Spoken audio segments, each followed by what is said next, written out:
Johan Leczakovic. Donc c'est la deuxième partie de l'interview avec Michael Desbarans. Nous sommes donc au château des Hauts-Poules. On a eu l'opportunité de pouvoir tourner ici. Voilà. Donc on va continuer un petit peu sur les sujets donc, de Rennes Château. On avait parlé d'Alpha Galate au tout début. Oui, tout à fait. Rebonjour. Bonjour. On est vraiment sous le soleil ici, Oui. c'est magnifique, sans avoir trop chaud. Alors oui, Alpha Galate, je parlais à la fin de la première partie du cheminement de Pierre Plantard. Vous m'aviez parlé de Georges Montier, etc. Je dirais, bon là, il y a eu peu de choses, je dirais, concrétisées au niveau de la recherche. Bon, il y a bien des conversations, il y a bien des témoins, il y a des conversations privées, mais bon, disons ici, on ne peut pas étayer un raisonnement là-dessus. C'était plus ce que je disais en fin de première partie, un groupement d'érudits, d'ésotéristes, par exemple en lien avec le Héron du Val d'Or. Oui, exactement, Paul Lecourt. Par exemple, aussi, qui a sa revue Atlantis. Oui. Ce serait une voie de lien entre cette époque-là et Pierre Plantard, la création ou plutôt la continuation du prieuré de Sion.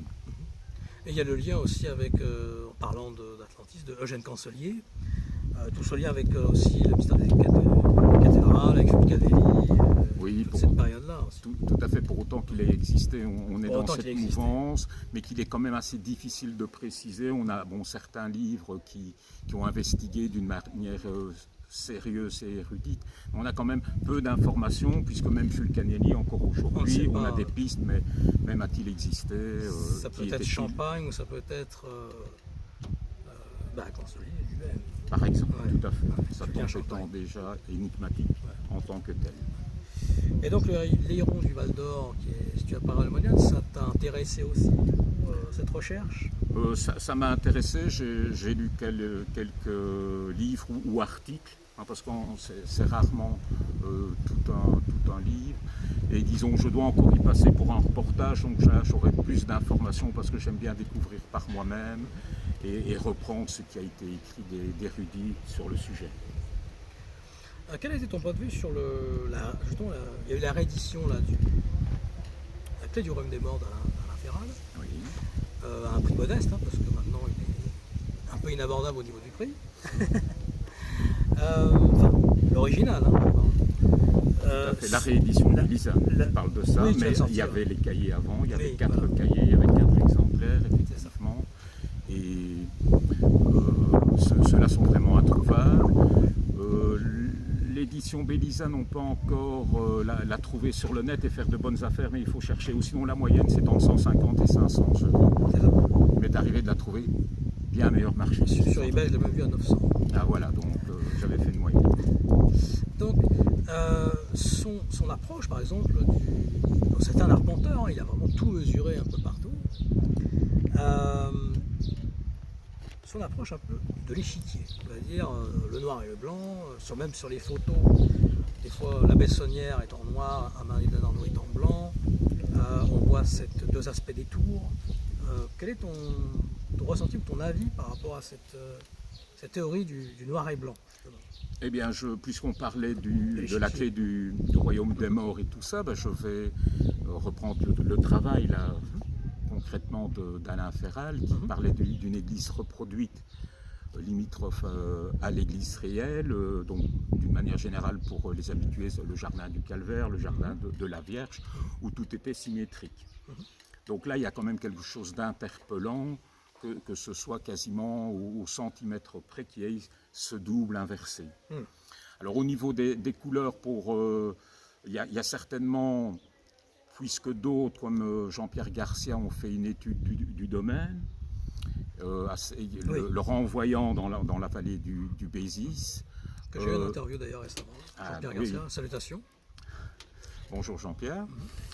Et à partir de là, on peut aussi glisser et en revenir à Pierre Plantard, puisque sur Rennes-les-Bains, on a Blanchefort et Rocco-Negro. Et au niveau de Rocco-Negro, je ne sais pas si beaucoup de tes auditeurs sont au courant, mais Pierre Plantard avait acheté certains terrains.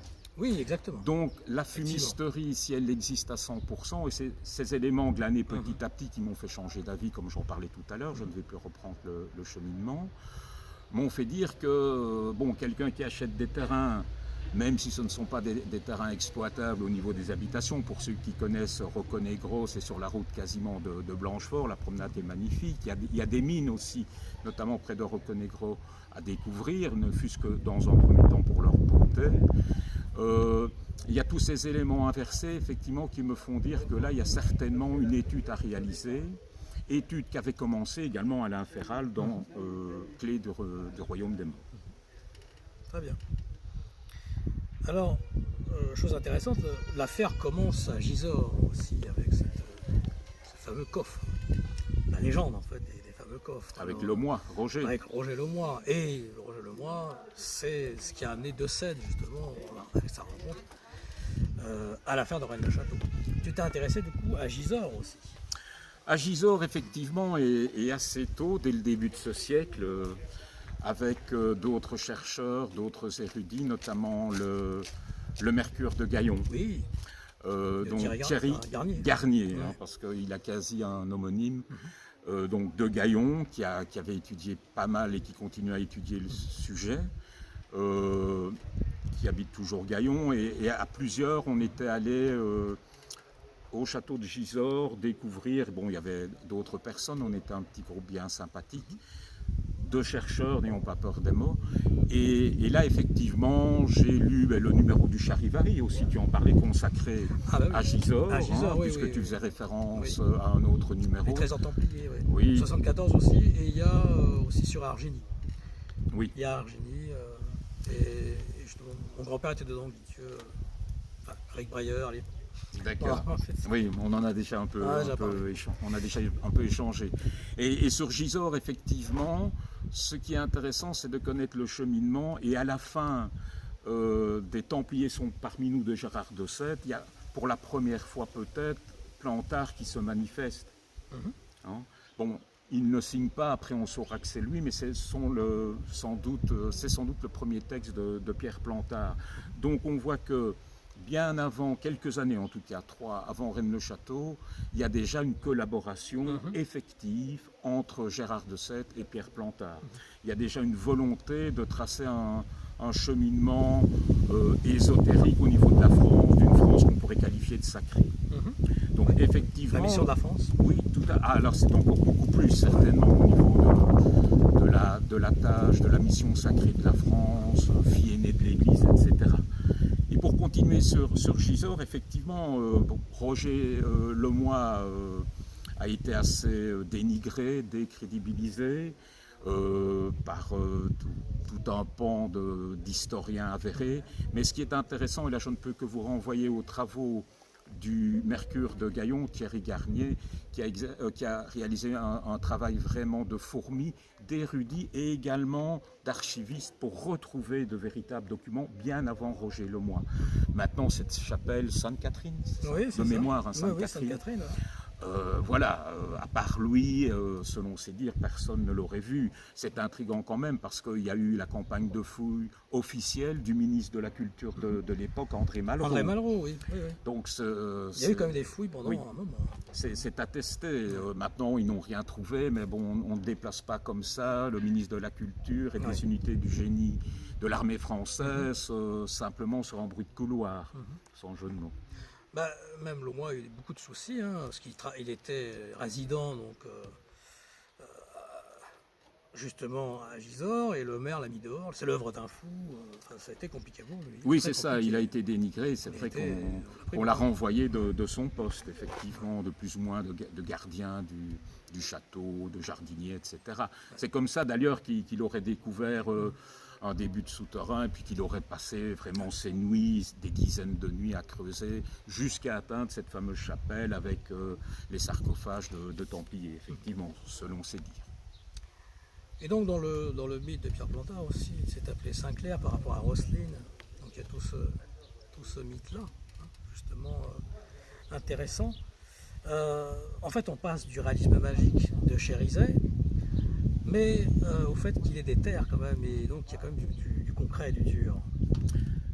Donc, et comme le dit si bien Gino Sandri, peut-être que derrière l'apparente affabulation, l'apparente manipulation des textes, il y a derrière un sous-texte magique, on va dire en langue des oiseaux, un codage. Parce que tout est codé ici. Tout à fait. En parlant des terrains, tu en revenais à Rocco-Negro notamment. Oui. Nous sommes d'accord, à Rennes-les-Bains, c'est tout à fait. On est revenu dans notre région. Et certainement, puisque j'avais commencé dans la première partie à expliquer mon cheminement par rapport au parchemin, par rapport à Pierre Plantard plus exactement. Et effectivement, de plus en plus, dans ce texte, on ne sait pas s'il a reproduit in extenso ou pas, vu la richesse, les interprétations, le sens ésotérique que tu évoquais à l'instant, cela me semble indubitable maintenant qu'il y avait vraiment du réel et pas une invention à 100% une finisterie. Maintenant, quand on commence à décoder à la lumière de l'ésotérisme, ça devient beaucoup plus malaisé. Certains ont essayé jusqu'au bout du raisonnement et puis faute de documents, ont dû arrêter. Peut-être qu'un document sortira, mais je pense qu'on a fait le tour de Pierre Plantard, qu'on peut un peu le réhabiliter. Certains vont bondir, mais ici j'ai expliqué pourquoi, et même si j'étais dubitatif il y a plus d'une trentaine d'années, très dubitatif. Donc très certainement qu'il y a des documents et il y a une piste voulue par Pierre Plantard. D'ailleurs, quand on pense à l'énigme sacrée qui paraît en français en 85, de Lincoln, Began et Lake, Plantard a été très étonné qu'ils dépassent et qu'ils aillent encore plus loin dans le temps, non pas aux Mérovingiens, ce qu'il avait essayé de construire, mais qu'ils inventent la descendance de Jésus et de Marie-Madeleine. Voilà, j'ai des témoignages de personnes qui étaient là, donc il n'y en avait pas beaucoup, que j'ai rencontrés, qui disent qu'il était vraiment étonné, les bras lui en tombaient, que les Anglais aient reculé de quelques siècles vers la descendance que je viens d'évoquer. Donc il était lui-même surpris. Et on pourrait peut-être dire que la grande déstabilisation de Plantard, peut-être le fait aussi que, ayant accompli une mission, le groupe s'est un peu désolidarisé, et il avait fait son temps, ou en tout cas il avait accompli son œuvre. On pourrait parler de Saunière, mais aujourd'hui on n'aura sans doute pas le temps par rapport au commanditaire de Saunière, mais oui. Ce n'était pas ta question. Jean-Luc Chomeil a organisé justement la rencontre entre Plantard et justement Lincoln, oui. À l'époque, dans la galerie de sa mère, à l'époque, et même c'était assez burlesque, hein, c'était assez particulier, où justement un des protagonistes tombe dans l'escalier, enfin c'est monsieur le... Voilà, c'est très très particulier ce qui s'est passé à cette époque-là, cette rencontre assez drôle entre la France et l'Angleterre. Qui plus est, alors on ne va pas retracer toute l'histoire belliqueuse entre l'Angleterre et la France, mais ce qui se passe effectivement, et là tu surenchéris sur mes propos, c'est que Plantard ne s'attend pas du tout à cela, et lui qu'on peut qualifier de sphinx l'était encore doublement lors de cette entrevue. Il s'exprimait très peu, c'est pour ça que les quelques écrits, j'en ai évoqué un, qu'on peut attester de sa plume, sont d'autant plus intéressants comme dans la réédition de la VLC de l'édition chez Belfaux. Il se dévoile également encore un peu plus de propos d'un hermétisme des Templiers sont parmi nous. Alors quel est ton avis sur les documents Lobino et Sorbois Rouge de l'époque? Mais disons, à partir du moment où je revisite un peu Plantard, au début de ce siècle, manifestement, je m'intéresse aussi plus à ces documents-là et un peu tout ce qu'on appelle communément les apocryphes de la BNF, de la Bibliothèque nationale de France.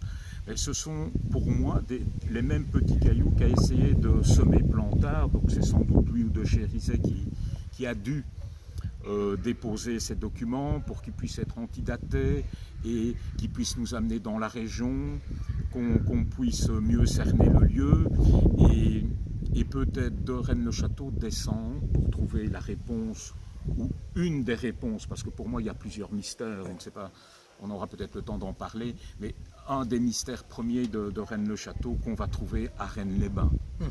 D'ailleurs, si tu as quelques instants, j'ai une anecdote. Oui.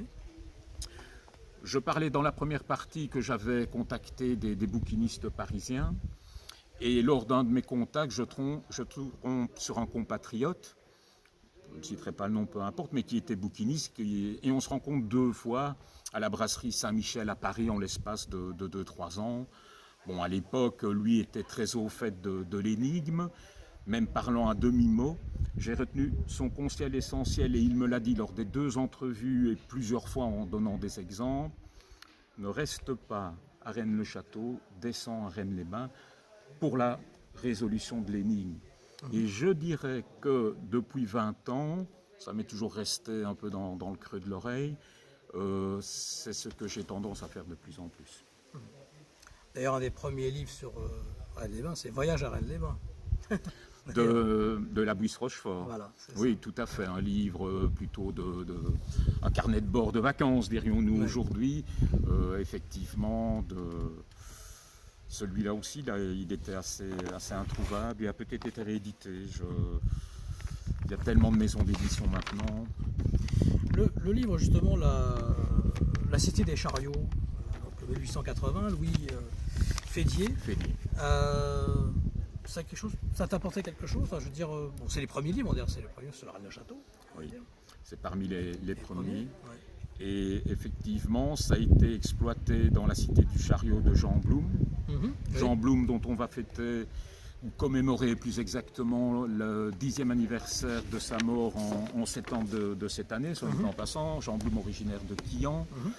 Et c'est lui qui a pris un peu le Fédier à bras-le-corps et qui a essayé de placer cette cité du chariot, évidemment dans le village proprement dit aujourd'hui de Rennes-le-Château, dans les remparts, dans les ex-remparts, mais également sur le plateau, sur ce qu'on appelle aujourd'hui la propriété Van Buren notamment. Il parlait également d'un barrage qui aurait cédé et qui aurait noyé en contrebas entre Cuisa et Esperazas à hauteur de l'Intermarché d'aujourd'hui sans aucune publicité. Donc il y a eu cette veine d'exploitation, il y a eu ce terrain acheté par une descendante des milliardaires américains, les Van Buren, donc Elisabeth de son prénom, qui a reconverti une tour, un ancien moulin, puisqu'il y en a 2, il y en a un à l'actuel péage de Rennes-le-Château, juste au-dessus de la petite cahute d'entrée. Et sur le plateau, il y a également une tour, mais ce n'est pas une tour, c'est le 2e moulin. Les cadastres sont là pour en attester. Alors, ce n'est pas une digression comme on pourrait penser, parce que courant des années 90, un des mentors de l'association Terre de Rédet, je ne vais pas préciser son poste, m'avait montré sur ce plateau effectivement des photos de fouilles illégales. Naturellement, c'est pour ça que je n'ai pas publié les photos où on voyait un départ d'escalier sur ce terrain-là. Donc ça pouvait être en lien avec aussi les Wisigoths, bien évidemment. Alors Von Buren, rappelons-le qu'elle voulait acheter Bugarach quand même, et pour resituer le contexte, et que c'est elle en fait qui a lancé cette idée un peu d'apocalypse, bien avant l'heure, enfin 2012, les Mayas, c'est elle dans les années 80 qui a lancé cette idée-là. Oui, tout à fait. Ces livres étant en anglais ont été quand même traduits, c'est plutôt des plaquettes, ça fait quelques dizaines de pages chaque fois.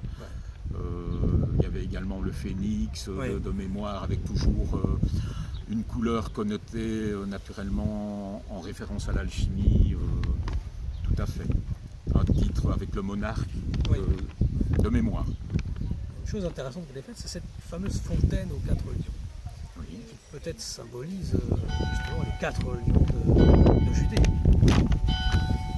Et là, on est parti, et je dirais, dans l'auberge espagnole de Rennes-le-Château. C'est une expression que j'utilise très souvent quand on m'interroge, que ce soit une conversation de passionnés ou de personnes comme j'en ai encore rencontré lors de la fête du livre, de la fête des écrivains et des chercheurs de Rennes-le-Château organisée par Debowska Productions, où des gens découvrent aussi, comme nous avons pu le faire, peu importe le temps, l'énigme de Rennes-le-Château se pose les mêmes questions, et je leur dis toujours, c'est une auberge espagnole. Ce qu'il faut éviter, c'est de venir à Rennes-le-Château avec son idée. Parce que vous serez conforté dans votre idée, quelle qu'elle soit. Hein. Ce qu'il faut, c'est adopter la démarche inverse, regarder, réfléchir, discuter, lire, utiliser les chaînes YouTube, dont la tienne. Merci. Pour mieux découvrir naturellement, parce qu'on n'a pas le temps en passant 1, 2, 3 fois de tout connaître, d'aller partout sur le terrain, etc. Donc cette interprétation, je n'ai pas une réponse bien précise par rapport au lion. Je dirais que c'était quand même le fonds de commerce, en jeu de mots, d'Elisabeth Van Buren au niveau de l'ésotérisme. Tu rappelais à juste titre également l'intérêt ou l'apocalypse à Bugarache. Effectivement, bien avant 2012, c'est le déferlement médiatique, plus médiatique que de personnes qui étaient là ce jour-là. J'étais présent, il y avait peut-être 200 policiers et 100 personnes en dehors des habitants et des familles, des habitants de Bugarache. Ça a été médiatisé, il y avait plus de journalistes que de kidam et de curieux. Oui.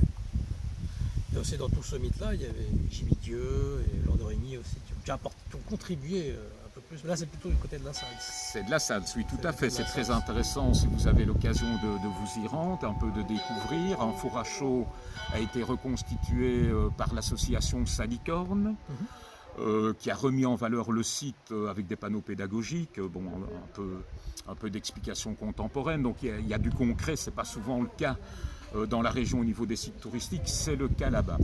Alors Jean de Régny, effectivement, là on est parti aussi avec l'infraterre, les extraterrestres, alors qu'on peut relier, mais il était là bien avant avec Bugarache, mais c'est surtout Jean de Régny à la salle, ses recherches, ses enregistrements de bruit de moteur sous terre avec un petit enregistreur. Pour ceux qui ont moins de 50 ans, à mon avis, n'ont pas dû connaître cela, vous en trouvez sur les brocantes. Alors il y a différentes versions, on y croit, lui y croyait fortement, il y est resté implanté très longtemps, et ensuite on en arrive à des interprétations. D'accord. Donc, on en était donc à tout ce mythe en fait. Il y a un mythe moderne, c'est le réalisme magique. Ensuite, il y a tout ce. Comment dire? Il y aurait comme un triangle, c'est-à-dire, pas le triangle d'or ou le triangle au doigt, je pensais à un triangle entre Gisors, Rennes-le-Château et Argigny. Alors pourquoi je dis ça? C'est une invocation peut-être d'égrégore. Là, on est dans la mythologie, on est dans notre approche ésotérique, où Jacques Breuer a fait une invocation d'Argigny, puis Plantard, peut-être d'une autre façon, livresque plutôt, vraiment d'une autre façon. Qu'est-ce que tu penses de cette théorie? Enfin, tout au moins de ce... Oui, c'est une théorie qu'on a moins évoquée, parce que quand tu as parlé du triangle, j'ai peu connu. Effectivement, du moins par la partie Argigny. Les deux premiers points, on vient d'en disserter déjà un certain temps. Quand tu as parlé du triangle d'or, j'ai pensé au triangle au doigt, Rennes-le-Château, Rennes-les-Bains, Bugarache. Que Jean-Luc Chamail aussi avait... effectivement, là, on a disserté beaucoup plus, on a écrit beaucoup plus là-dessus. On a écrit aussi beaucoup plus sur le triangle Gisors, Rennes-le-Château, Stenay. Oui. Et je pensais que c'était cette question-là. Alors Argigny, c'est la veine templière par excellence.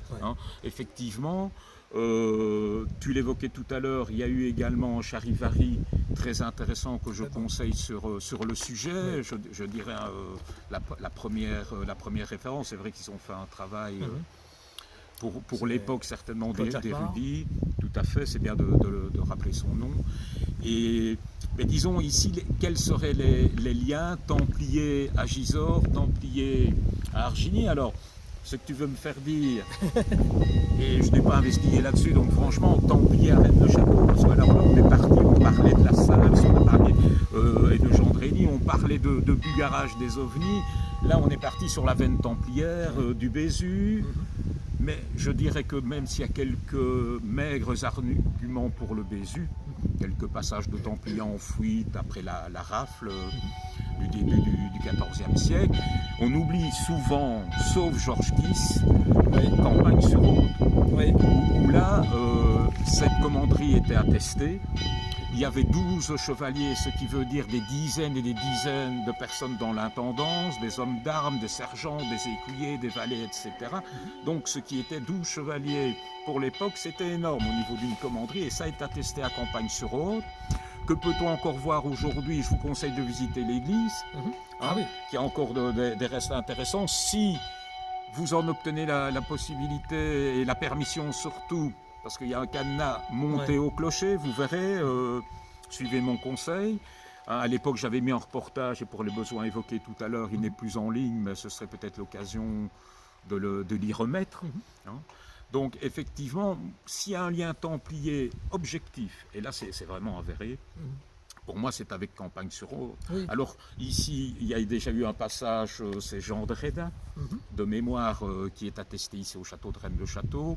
Passage de Templiers également, mais quelques-uns au Bézu. Mais pour moi, investiguer, ce serait surtout investiguer sur Campagne-sur-Aude par rapport à ta question, Gisors, Arginy et Rennes-le-Château. Justement, à Campagne-sur-Aude, l'église est très intéressante. On retrouve toujours ces ciels étoilés bleus. Oui.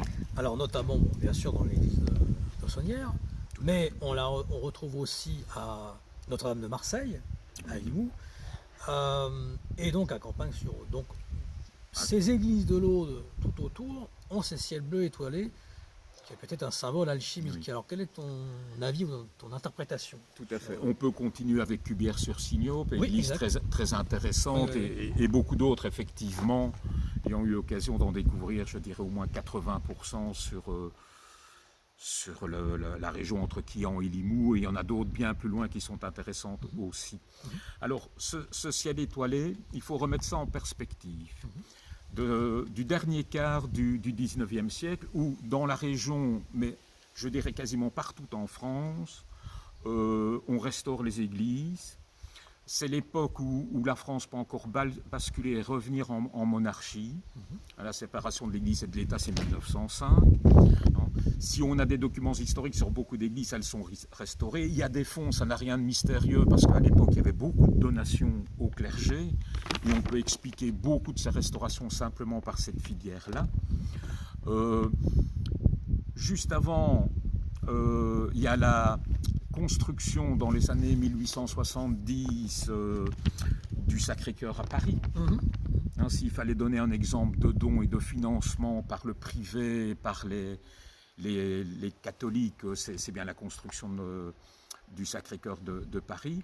Et dans cette mouvance, il y a toute une décoration qu'on aurait pu appeler sulpicéenne, où on peut retrouver aussi ailleurs, de Saint-Sulpice, oui, où on peut retrouver également ces ciels bleus étoilés. Donc pour moi, il y a une explication picturale et historique plausible. Alors, il y a autre chose aussi, c'est cette fameuse présence hébraïque aussi. À Alette-les-Bains, on voit les étoiles à 6 branches, et même dans le château de Haut, justement de la famille des Grenobles, c'est le blason en fait, où il y a ce sceau, on va dire, de Salomon, et qu'on retrouve aussi à Alette par rapport à la maison de Nostradamus, entre guillemets Nostradamus. Là aussi, c'est une interprétation. Oui, tout à fait, tout ça est correct. On peut encore les voir aujourd'hui, c'est ce que j'aime bien. Ici, lors de la visite du château de Rennes-le-Château, on a la possibilité également de voir le lit dans lequel a dormi Marie de Nègles-d'Apt, la dernière seigneuresse du lieu, décédée en 1781. Et voilà, de se rendre compte par soi-même de ces blasons qui existent vraiment. Il y en a encore un à côté, mais je vous laisse le plaisir de la découverte grâce à Stéphanie Buteget, parce que c'est une prononciation que j'avais prise précédemment, Buteget, et pour vous forger votre opinion. Mais il y a beaucoup plus que ce qu'on a attesté si on prend un peu de perspective. C'est d'abord le nombre, le diaspora juif du début du siècle. Je ne vous parlerai ni de Jésus ni de Marie-Madeleine, je vous rassure, qui est sur Narbonne. Oui. Cela est attesté. Elle se rapproche de plus en plus parce que les gens essaiment à partir de Narbonne. Et je vais vous citer 2 autres lieux, dont un a fait l'objet d'articles encore présents dans la Gazette. C'est le hameau de Croux. D'accord. Le hameau de Croux, je ne sais pas si tu as déjà eu l'occasion de t'y rendre. Et il y a les ruines d'une ancienne église ou d'une ancienne fortification. C'est privé. Bon, mais déjà en lisant le PDF qui est rédigé par le propriétaire, M. Durand, puisqu'il signe de son nom, le propriétaire du lieu, on peut trouver trace, très certainement, de passages juifs et d'un témoignage archéologique. Donc, il y a déjà cela. Si on va un peu plus loin, Chalab, ce n'est pas tellement loin. Il y a quoi, une bonne demi-heure de route, de Rennes-le-Château, 40 minutes maximum. Et il y a un hameau un peu plus loin qui s'appelle Roubichou. Voilà. Ma mémoire ne me joue pas défaut. Roubichou, on trouve dans la chapelle, et sécurisé heureusement au niveau du porche, mais il y a une grille qui en interdit l'entrée, une pierre écrite en araméen, attestée par les archéologues. Il y a eu beaucoup d'articles de presse dans les années 90, et cette pierre